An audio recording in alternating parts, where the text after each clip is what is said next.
श्री साहेब सुना श्री साहेब हो। राजा आज मोर पहिला नहनवा घरे चली आए, घरे चली आए हो। भीतरी से बोलेली जचरानी सुना श्री साहेब सुना श्री साहेब हो। राजा आज मोर पहिला नहनवा घरे चली आए, घरे चली आए हो। बोलिया ते रानी बोलेली बोलही न जानेली, बोलही न जानेली हो। रानी बड़े हो साहेब कनो करिया घरा, कैसे आइब घरा, कैसे आइब हो। बोलिया ते ये रानी बोलेली बोलही न जानेली, बोलही न जानेली हो। रानी बड़े हो साहेब कनो करिया घरा, कैसे आइब घरा, कैसे आई। वह दिन ये राजा समझा कि जही दिन बियाह कैला, जही दिन बियाह कैला हो।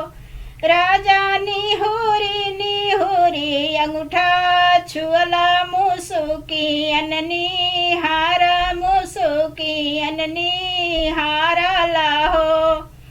वह दिन ये राजा समझा कि जही दिन बियाह कैला, जही दिन बियाह कैला हो। राजा निहुरी निहुरी अंगूठा छुअला, मुसुकियन निहारला हो। वह दिन ये राजा समझा कि जही दिन गावन लैला, जही दिन गावन लैला हो।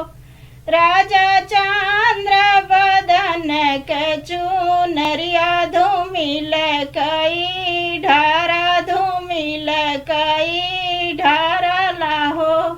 वह दिन ये राजा समझा कि जही दिन गावन लैला, जही दिन गावन लैला हो। राजा चंद्र बरन के चुनरिया धूमिल कई ढारा, धूमिल कई ढारला हो। पहिले ते रहली रानी सोनवा, दूसरे भैली चनिया, दूसरे भैली चनिया न हो। रानी तीसर बेर भैली पीतरिया, माना मन उतरा, माना मन उतरला हो। पहिले ते रहली रानी सोनवा, दूसरे भैली चनिया, दूसरे भैली चनिया न हो। रानी तीसर बेर भैली पीतरिया, माना मन उतर, माना मन उतरला हो। पहिले ते रहला राजा रेशम, दूसरे भैला पसम, दूसरे भैला पसम हो।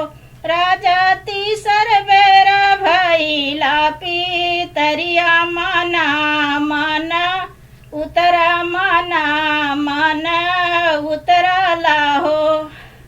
पहिले ते रहला राजा रेशम, दूसरे भैला पसम, दूसरे भैला पसम हो। राजा तीसर बेर भैला पीतरिया, माना मन उतरा, माना मन उतरला हो।